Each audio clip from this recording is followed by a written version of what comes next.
യഥോധർമ്മ തഥോജയ. ഭക്തസജ്ജനങ്ങളെ പ്രണാമം. തുടർന്ന് വരുന്ന മഹാഭാരത കഥകളിൽ കഴിഞ്ഞ ഭാഗങ്ങളിൽ പ്രധാനമായും പറഞ്ഞത് ബൃഹദർശമി മഹർഷിയിൽ നിന്ന് യുധിഷ്ഠിരൻ നളചരിതം പറഞ്ഞു കേൾക്കുന്ന ഭാഗങ്ങളാണ്. ഈ ഭാഗത്ത് പ്രധാനമായും പറയാനുള്ളത് തീർത്ഥാടന മാഹാത്മ്യത്തെക്കുറിച്ചാണ്. അതായത് പാണ്ഡവരെ ഒരു നാൾ കാമ്യവനത്തിൽ ദേവർഷിയായ നാരദൻ വന്ന് കാണുകയും നാരദ മഹർഷിയെ യഥോചിതം സ്വീകരിച്ചിരുത്തിയതിനു ശേഷം യുധിഷ്ഠിരൻ നാരദ മഹർഷിയോട് ചോദിക്കുന്നു, അല്ലയോ ബ്രഹ്മർഷി, അങ്ങ് ഈ തീർത്ഥാടന മാഹാത്മ്യത്തെക്കുറിച്ച് ഒന്ന് പറഞ്ഞു തന്നാലും എന്ന്. ഇത് കേട്ടുകഴിഞ്ഞ നാരദ മഹർഷി യുധിഷ്ഠിരനോടായി പറഞ്ഞു, അല്ലയോ യുധിഷ്ഠിര, മുൻകാലത്ത് ഒരു ദിവസം നിന്റെ പിതാമഹനായ ഭീഷ്മർ ഗംഗാനദീതീരത്ത് പിതൃതർപ്പണത്തിന് വേണ്ടി വ്രതനിഷ്ഠയോടുകൂടി വിശ്രമിക്കുന്ന സമയത്ത് പുലസ്ത്യ മഹർഷി അവിടെ എത്തുകയും അദ്ദേഹത്തോട് നിന്റെ പിതാമഹനായ ഭീഷ്മർ ഈ സംശയം, അതായത് തീർത്ഥാടനത്തിൻ്റെ മാഹാത്മ്യങ്ങൾ എന്താണ് എന്നതിനെക്കുറിച്ച് ചോദിക്കുകയും പുലസ്ത്യൻ ഭീഷ്മർക്ക് പറഞ്ഞുകൊടുത്ത അതേ കാര്യങ്ങൾ ഞാൻ ഇന്ന് നിന്നെ അറിയിക്കാം എന്ന് പറയുകയും എന്നിട്ട് തീർത്ഥാടനത്തിൻ്റെ മാഹാത്മ്യങ്ങളെക്കുറിച്ച് പറഞ്ഞു കൊടുക്കുകയും ചെയ്തു. അല്ലയോ യുധിഷ്ഠിര, നിനക്കറിയാവുന്നതാണല്ലോ നമ്മുടെ വേദങ്ങളിൽ അനേകം യാഗങ്ങളെക്കുറിച്ച് അതിവിശാലമായി പ്രതിപാദിച്ചിട്ടുണ്ട് എന്ന കാര്യം. ഈ യാഗങ്ങൾ നടത്തുക എന്നത് വളരെയധികം ചെലവേറിയ കാര്യമാണ് എന്ന വസ്തുതയും നിനക്കറിയാവുന്നതാണ്. അത് ഈ കാലഘട്ടത്തിൽ നടത്താൻ കഴിയുന്നത് രാജാക്കന്മാർക്കും അതേപോലെ തന്നെ ഭൂപ്രഭുക്കന്മാർക്കും മാത്രമാണ്. എന്നാൽ മനുഷ്യജന്മത്തിൽ അവൻ അറിഞ്ഞും അറിയാതെയും കടന്നുകൂടുന്ന അനേക പാപങ്ങളെ നിന്ന് പരിഹരിച്ച് അവന് ദേഹവിയോഗത്തിനു ശേഷം ശ്രേഷ്ഠ ലോകങ്ങളിലെത്തുന്നതിലേക്ക് വേണ്ടിയും മോക്ഷം തന്നെ ലഭിക്കുന്നതിലേക്ക് വേണ്ടിയും ഈ ഭൂപ്രഭുക്കന്മാരും രാജാക്കന്മാരും യാഗങ്ങൾ നടത്തുമ്പോൾ സാധാരണക്കാരനായ മനുഷ്യനും ഈ വിധത്തിൽ ബൃഹത് ലോകങ്ങൾ ലഭിക്കുന്നതിനും മോക്ഷം ലഭിക്കുന്നതിനും വേണ്ടി അവർ അനുഷ്ഠിക്കേണ്ട കർമ്മങ്ങളാണ് തീർത്ഥാടനം. പക്ഷേ ഈ തീർത്ഥാടനം എന്ന് പറയുന്നത് കേവലം ഒരു വിനോദത്തിന് വേണ്ടി ചെയ്യേണ്ടതല്ല. എന്നാൽ വളരെയധികം ഭക്തിയോടും വ്രതത്തോടും ശുദ്ധിയോടും നിഷ്കാമമായും അനുഷ്ഠിക്കുന്ന ഈ കർമ്മത്തിൽ ശ്രേഷ്ഠമായ വ്രതനിഷ്ഠനായിരിക്കണം ഒരു തീർത്ഥാടകൻ എന്നതിനോടൊപ്പം അവൻ മിതഭാഷിയും മിതഭക്ഷണപ്രിയനുമായിരിക്കണം എന്ന് മാത്രമല്ല, സർവ്വജീവജാലങ്ങളോടും കാരുണ്യമുള്ളവനും ഒരു ജീവിയോടും പക്ഷഭേദം കാണിക്കുന്നവനോ ആരെയും വെറുക്കുന്നവനോ വിദ്വേഷം പ്രകടിപ്പിക്കുന്നവനോ ഒന്നും ആകാൻ പാടില്ല. അതായത് ശ്രേഷ്ഠമായ ഫലങ്ങൾ ലഭിക്കുന്നതിലേക്ക് വേണ്ടി തീർത്ഥയാത്ര നടത്തുന്ന ഒരു വ്യക്തിയെ സംബന്ധിച്ചിടത്തോളം അവൻ സർവ്വതും ഈ ഭൂലോകത്തിൽ ഇന്ന് നടക്കുന്ന സർവ പ്രക്രിയകളിലും നിന്നകന്ന് ശ്രേഷ്ഠമായ ഭക്തിയിലൂടെയും യുക്തിയിലൂടെയും ദീർഘവീക്ഷണത്തോടുകൂടിയും ഒരു ലക്ഷ്യം മാത്രം, അതായത് മോക്ഷം പാപരഹിതമായ തൻ്റെ ജീവിതത്തിൽ അറിഞ്ഞും അറിയാതെയും ഉണ്ടായി പോയിട്ടുള്ള പാപങ്ങളിൽ നിന്ന് ആ പാപം നഷ്ടപ്പെട്ട് മോക്ഷത്തിലെത്തുക എന്ന ലക്ഷ്യത്തോടുകൂടി ആ തീർത്ഥാടനം ചെയ്യുന്ന വ്യക്തി തീർത്ഥാടനത്തിന് വേണ്ടി തിരഞ്ഞെടുക്കേണ്ട സ്ഥലങ്ങളും പ്രത്യേകതയുണ്ട്. അതിൽ ഏറ്റവും ശ്രേഷ്ഠമായ ഏതാനും സ്ഥലങ്ങളെക്കുറിച്ച് നിനക്ക് ഞാൻ വിവരിച്ചു തരാം. അത് ശ്രേഷ്ഠ തീർത്ഥങ്ങളുണ്ടാവണം, ശ്രേഷ്ഠ ഋഷിവര്യന്മാരെ വസിച്ച ഇടങ്ങളോ ഇപ്പോൾ വസിക്കുന്ന ഇടങ്ങളോ ശ്രേഷ്ഠന്മാരായ ജ്ഞാനികൾ മുൻപ് വസിച്ചിട്ടുള്ളതോ ഇപ്പോൾ വസിക്കുന്നതോ ആയ പ്രദേശങ്ങളോ ശ്രേഷ്ഠ ഋഷിവര്യന്മാർ ദീർഘനാൾ താമസിച്ച് പവിത്രമായ പ്രദേശങ്ങളോ അതേപോലെ ഏറ്റവും ബൃഹത്തായ ക്ഷേത്രങ്ങളോ ഒക്കെയാകണം ഈ തീർത്ഥാടനത്തിന് വേണ്ടി തീർത്ഥാടകൻ തിരഞ്ഞെടുക്കേണ്ടത് എന്ന് പറഞ്ഞ മഹർഷിവര്യൻ ഏതാനും തീർത്ഥാടന പ്രാധാന്യമുള്ള സ്ഥലങ്ങളെക്കുറിച്ച് ഇങ്ങനെ പറഞ്ഞു. അതിലേറ്റവും പ്രധാനമുള്ള ഏതാനും സ്ഥലങ്ങൾ നിന്നെ ഞാൻ അറിയിക്കാം. പുഷ്കരതീർത്ഥം, അഗസ്ത്യ സരസ്, സരസ്വതീ തീർത്ഥം, പഞ്ചവടി തീർത്ഥം, കപില തീർത്ഥം, ഭൃഗുതീർത്ഥം, വശിഷ്ഠ ആശ്രമം, മാർക്കണ്ഡേയ തീർത്ഥം, വാരണാസി, ഗയ, രുദ്രതീർത്ഥം തുടങ്ങി അനവധി സ്ഥലങ്ങൾ ഈ തീർത്ഥാടനത്തിന് വേണ്ടി തിരഞ്ഞെടുക്കേണ്ടതായിട്ടുണ്ട്. അതിൽ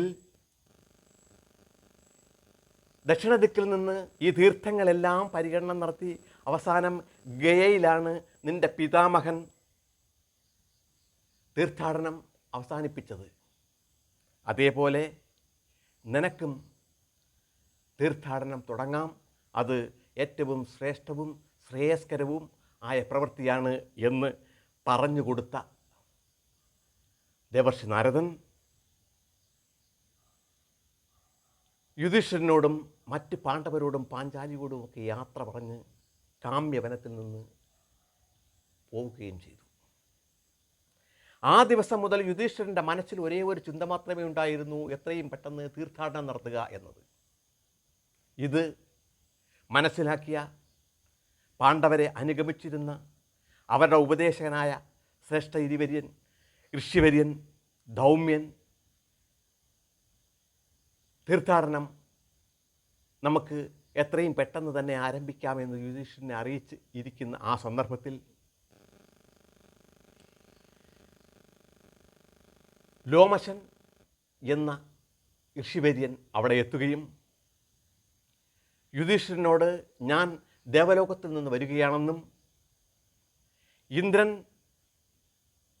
നിങ്ങളോട് തീർത്ഥയാത്ര നടത്താൻ നിർദ്ദേശിച്ചിരിക്കുകയാണെന്നും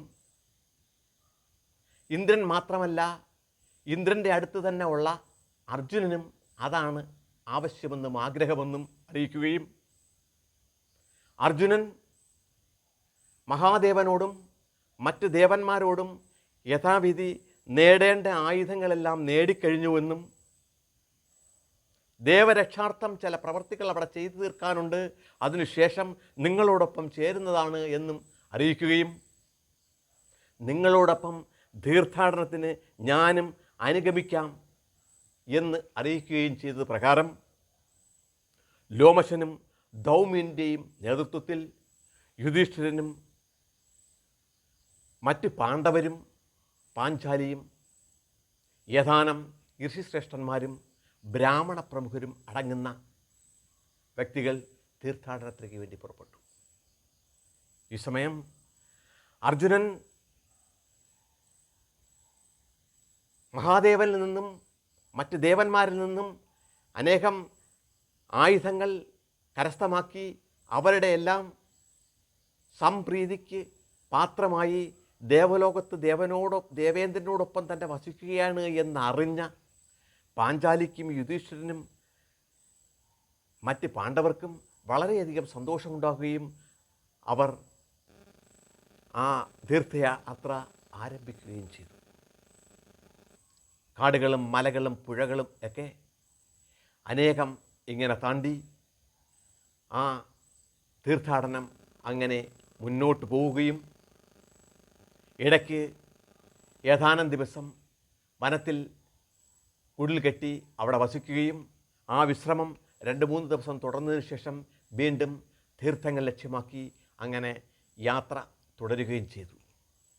അങ്ങനെ ഒരു നാൾ ഭൃഗുതീർത്ഥത്തിൽ എത്തിയ പാണ്ഡവർ ആ തീർത്ഥത്തിൻ്റെ മാഹാത്മ്യത്തെക്കുറിച്ച് ലോമശ മഹർഷി യുധിഷ്ഠിരനോട് ഇപ്രകാരം പറഞ്ഞു. അല്ലയോ യുധിഷ്ഠിര, ഈ തീർത്ഥമാണ് ഭൃഗു തീർത്ഥം. ഇത് ശ്രീരാമൻ, അതായത് ദശരഥ നന്ദനായ ശ്രീരാമൻ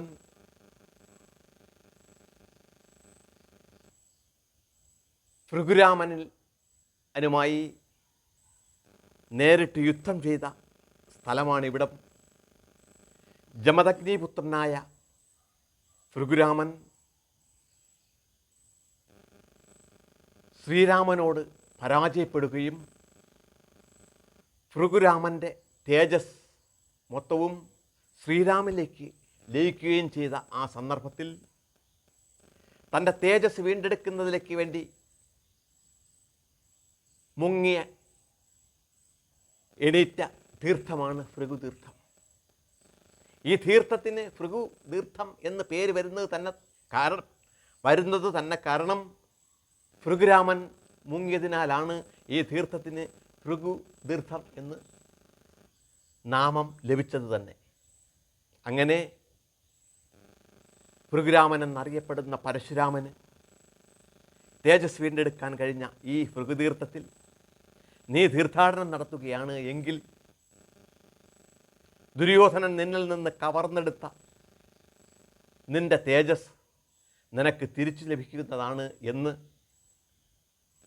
ലോമശൻ യുധിഷ്ഠിരനെ അറിയിക്കുകയും യുധിഷ്ഠിരനും പാഞ്ചാലിയും മറ്റ് പാണ്ഡവരും ആ തീർത്ഥത്തിലിറങ്ങി മുങ്ങിക്കുളിക്കുകയും അതിൽ നിന്ന് കരകയറിക്കഴിഞ്ഞപ്പോൾ പ്രത്യക്ഷത്തിൽ തന്നെ അവർക്ക്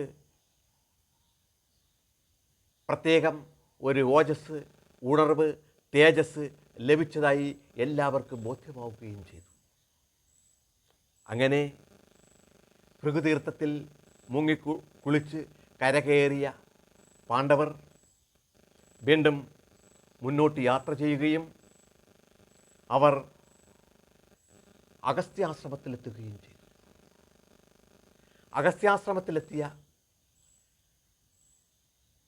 പാണ്ഡവരും ആ തീർത്ഥാടകരുമായ ഋഷിവര്യന്മാരും എല്ലാവരും അഗസ്ത്യാശ്രമത്തിൽ ഏതാനും നാൾ താമസിക്കുകയും ഈ താമസിക്കുന്ന സമയത്ത് യുധിഷ്ഠിരൻ ലോമശ മഹർഷിയോട് ഇപ്രകാരം ചോദിച്ചു. അല്ലയോ ഋഷിവര്യ, പൂർവയുഗങ്ങളിൽ ഈ ലോകത്ത് ജീവിച്ചിരുന്നതിൽ അനേകം ശ്രേഷ്ഠ ഋഷിവര്യന്മാരുണ്ടായിരുന്നുവെങ്കിലും അവരെ എല്ലാവരെക്കാളും തേജസ്സും ഓജസ്സും ശക്തിയും ഉണ്ടായിരുന്ന ഋഷിയാണ് അഗസ്ത്യൻ എന്ന് ഞാൻ കേട്ടിട്ടുണ്ട്. അദ്ദേഹത്തിൻ്റെ ആ പ്രാഗൽഭ്യത്തെക്കുറിച്ച് അങ്ങേക്കറിയാവുന്ന ഏതാനും സംഭവങ്ങൾ എന്നെ ഒന്ന് അറിയിച്ചാലും എന്ന് യുധിഷ്ഠിരൻ ലോമശനോട് ആവശ്യപ്പെടുകയും ഇത് കേട്ട ലോമശ മഹർഷി യുധിഷ്ഠിരനോട് പറഞ്ഞു. അല്ലയോ യുധിഷ്ഠിര, നീ കേട്ടിട്ടുള്ളതും നിൻ്റെ അറിവും ശരിയാണ്. കൃതായുഗം മുതൽ ഈ ദ്വാപരയുഗം വരെ അനേകം ഋഷിവര്യന്മാർ, പ്രശസ്തരും പ്രഗത്ഭരും ആയിട്ടുള്ളവർ ഈ ഭൂമുഖത്ത് ജന്മം കൊണ്ട് ജീവിച്ച് കൃതായുഗം മുതൽ ഈ യുഗം വരെ തുടർന്നു പോകുന്നവരുണ്ട് എങ്കിലും അവരിൽ ഏറ്റവും ശ്രേഷ്ഠൻ തന്നെയാണ് അഗസ്ത്യൻ എന്ന കാര്യത്തിൽ തർക്കമില്ല. അതിനനേകം ഉദാഹരണങ്ങളുണ്ട്. ഏറ്റവും പ്രാധാന്യം അർഹിക്കുന്ന ചില കാര്യങ്ങൾ നിനക്ക് ഞാൻ പറഞ്ഞു തരാം. ഏറ്റവും പ്രധാനമെന്ന് പറയുന്നത് സമുദ്രജലം പൂർണ്ണമായി കുടിച്ചു വറ്റിക്കാൻ കഴിഞ്ഞിട്ടുള്ള ഋഷിവര്യനാണ് അഗസ്ത്യൻ. മാത്രവുമല്ല, ഉദിച്ചുയരുന്ന സൂര്യനെ പ്രയാണത്തെ തന്നെ തടുക്കുന്നതിലേക്ക് വേണ്ടി വിന്ധ്യപർവ്വതം ഇങ്ങനെ വളർന്ന് പൊങ്ങി തടുക്കാൻ എത്തിയ സമയത്ത് വിന്ധ്യപർവ്വതത്തിൻ്റെ വളർച്ച നിയന്ത്രിച്ച് സൂര്യപ്രയാണത്തെ സുഗമമാക്കിയ വ്യക്തിയാണ് അഗസ്ത്യൻ. ഇനി ആ അഗസ്ത്യൻ്റെ ആ പ്രവൃത്തികൾക്ക് ആധാരമായ ചില സംഭവങ്ങൾ കൂടെ നിന്നെ ഞാൻ അറിയിക്കാം എന്ന് പറഞ്ഞ് അഗസ്ത്യൻ മുനിയെക്കുറിച്ച് ലോമശൻ യുധിഷ്ഠിരനോട് ഇപ്രകാരം പറഞ്ഞു തുടങ്ങി. അല്ലയോ യുധിഷ്ഠിര, കൃതായുഗത്തിൽ അനേകം, അതായത് അസുരന്മാർ, ആ കാലഘട്ടത്തിൽ ഏറ്റവും ശ്രേഷ്ഠ ബലവാന്മാരായ കാലകേയന്മാർ എന്ന അസുരന്മാരുണ്ടായിരിക്കുകയും ആ അസുരന്മാരുടെ എല്ലാം നിയന്ത്രണം വൃഥൻ എന്ന ഒരു അസുരനാൽ ആയിരിക്കുകയും ദേവന്മാർക്കും മാനവർക്കും വൃതാസുരനെ കൊണ്ടും കാലകേയന്മാരെ കൊണ്ടും ഒരു രീതിയിലും ജീവിക്കാൻ പറ്റാത്ത അവസരത്തിൽ എത്തപ്പെട്ടപ്പോൾ പല വിധത്തിലും പലതവണ ഇന്ദ്രനും ദേവന്മാരും വൃതാസുരനോടും കാലകേയന്മാരോടും യുദ്ധം ചെയ്ത് പരാജയപ്പെട്ട് ഓടിപ്പോയ അവർ ഒരു നാൾ ബ്രഹ്മദേവൻ്റെ മുന്നിലെത്തി, അല്ലയോ ബ്രഹ്മദേവ, ഏതെങ്കിലും വിധത്തിൽ ഈ വൃതാസുരനെ ഒന്ന് നിഗ്രഹിച്ച് മാനവർക്കും ദേവന്മാർക്കും സ്വസ്ഥമായി ജീവിക്കാനുള്ള ഒരു അന്തരീക്ഷം ഉണ്ടാക്കിത്തരുന്നതിലേക്ക് വേണ്ടി ഒരു മാർഗം ഉപദേശിക്കണം എന്ന് ആവശ്യപ്പെടുകയും, ഇത് കേട്ട ബ്രഹ്മദേവൻ ഇന്ദ്രനോടായി പറഞ്ഞു, അല്ലയോ ഇന്ദ്ര, വൃതാസുരൻ അനേകം വരങ്ങൾ നേടിയിട്ടുള്ള അതിശക്തനും ബലവാനുമാണ്. അദ്ദേഹത്തെ നിഗ്രഹിക്കുക എന്നത് നിസ്സാരമായ കാര്യമല്ല, ആരാലും സാധ്യമല്ല എന്ന് തന്നെ പറയാം. എങ്കിലും ഇന്ന് ഭൂലോകത്ത്, അതായത് സരസ്വതീ തീർത്ഥക്കരയിൽ അനേകം വർഷങ്ങളായി തപസ്സനുഷ്ഠിക്കുന്ന ഒരു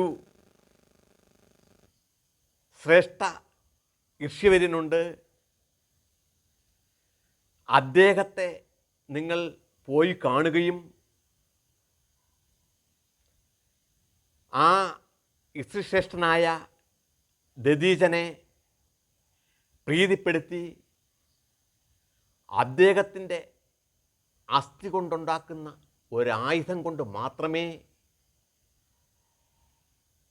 വൃഥനെ നിഗ്രഹിക്കാൻ കഴിയൂ എന്ന് ഇന്ദ്രനെ അറിയിക്കുകയും ചെയ്തു.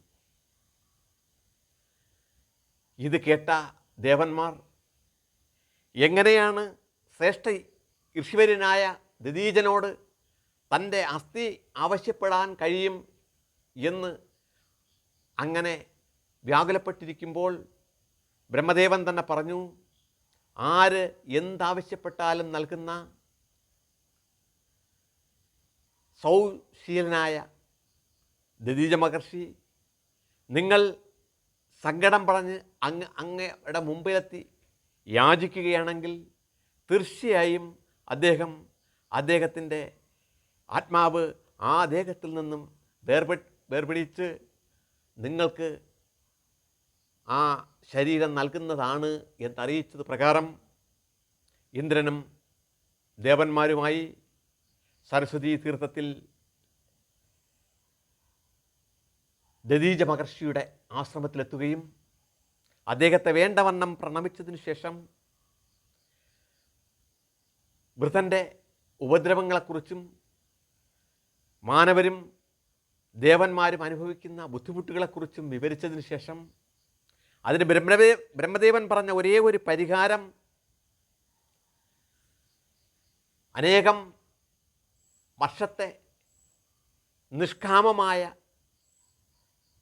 ധ്യാനം കൊണ്ടും തപസ്സുകൊണ്ടും അങ്ങാർജിച്ചിട്ടുള്ള ശക്തി, ഭക്തിയിലൂടെ ഉള്ള ശക്തി, ആ ശക്തി കൊണ്ട് ദൃഢമായിട്ടുള്ള അങ്ങയുടെ അസ്ഥി കൊണ്ടുണ്ടാക്കുന്ന ആയുധത്തിന് മാത്രമേ വൃതനെ നിഗ്രഹിക്കാൻ കഴിയുമെന്ന് ബ്രഹ്മദേവൻ അറിയിച്ച സത്യം അദ്ദേഹത്തോട് പറയുകയും ഒരു മടിയും കൂടാതെ ദദീച മഹർഷി തൻ്റെ ആത്മാവിനെ ആ ശരീരത്തിൽ നിന്നും വേർപെടുത്തി മാറുകയും ആ ശരീരത്തിൽ നിന്ന് അസ്ഥിയുമെടുത്ത് ദേവന്മാർ ബ്രഹ്മദേവനടുത്ത് എത്തുകയും ദദീചി മഹർഷിയുടെ ആ അസ്ഥി കൊണ്ട് ബ്രഹ്മദേവൻ തന്നെ ഒരു ആയുധമുണ്ടാക്കി ഇന്ദ്രനെ ഏൽപ്പിക്കുകയും